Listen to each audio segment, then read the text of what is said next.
시청자 여러분 안녕하십니까? AI 뉴스 경인입니다. 첫 번째 소식입니다.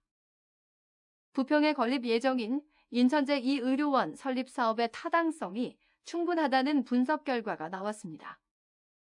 인천시는 최근 용역을 통해 부평구 산곡동 캠프마켓 A구역 4만 제곱미터 부지에 500병상 규모의 제2의료원을 건립하는 안을 검토했습니다.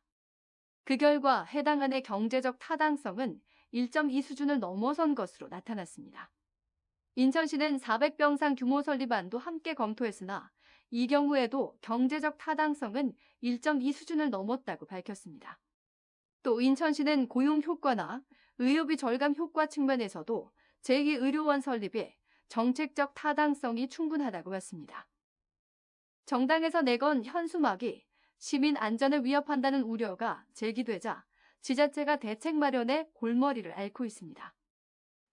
지난해 관련법이 개정되면서 정당의 정책을 알리는 현수막은 별도 제한 없이 설치할 수 있게 됐지만 이후 현수막이 난립하면서 보행자 안전을 위협한다는 민원이 늘고 있습니다.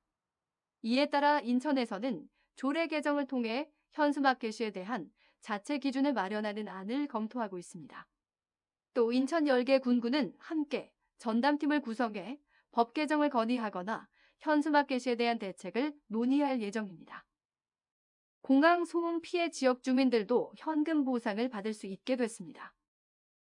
국토교통부와 공항 운영자는 기존 방음이나 냉방시설 설치 대신 피해 세대에 연간 23만 원을 지원할 예정입니다. 냉방시설을 지원받지 못했거나 지원받은 지 10년이 지난 주민은 가족 수만큼 10만 원을 추가 지원받습니다. 또 방음시설의 경우에도 주민이 원하는 제품을 설치하고 실비용을 지원받는 형태로 보상 방식이 바뀝니다. 이번 방안은 김포공항과 인천공항을 비롯한 6개 민간 공항에 적용됩니다.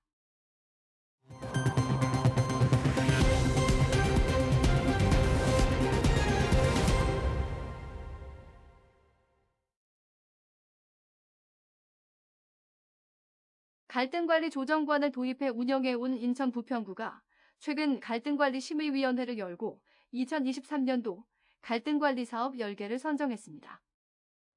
부평구의 기존 갈등관리 사업은 캠프마켓 반환, 개발과 군부대 통합 재배치, 도시재생 뉴딜 사업 주민 참여와 굴포천 생태하천 복원 사업, 일신, 부계지역 중학교 신설과 제1113 공병단, 부지 도시개발 사업 등 6개였는데요. 심사를 통해 구민이 원하는 3보급단 개발과 길고양이 급식소 설치, 관리, 갈산 변환소 증축 허가 신청과 반려견 놀이터 조성 사업 등 4개를 추가했습니다. 부평구는 맞춤형 갈등관리 사업 시스템으로 주민 정책 수용도를 높이고 있습니다. 인천시가 복지 사각지대 위기가구를 발굴하고 지원하는 16개 특화 사업을 선정했습니다. 인천시는 군구지역 공모를 통해 낙상 예방 작업치료 지원 사업과 연수 이웃돌봄 행복밥상 배달 사업, 안심 복약지도 사업과 50에서 60, 1인 위기가구 중장년, 사회적 고립 예방 사업 등 모두 16개 특화 사업을 선정했는데요. 민관 협력 특화 사업을 통해 현행 복지 사업이 포착하지 못하는 사각지대를 발굴하고 지원 해법을 찾는 기회가 될 수 있을 것이라고 기대하고 있습니다. 인천 계양구가 온실가스를 줄이기 위해 올해 탄소 포인트제를 확대 운영합니다. 탄소 포인트제는 전기나 수도, 도시가스 사용량을 줄인 만큼 포인트를 지급받을 수 있는 제도입니다. 계양구는 6개월 동안 에너지 사용량을 5% 이상 줄인 참여자에게 최대 10만 원까지 현금이나 카드 포인트로 지급합니다. 계양구는 올해 지난해보다 600세대 늘어난 14,300세대를 대상으로 탄소 포인트제를 이어갈 계획입니다.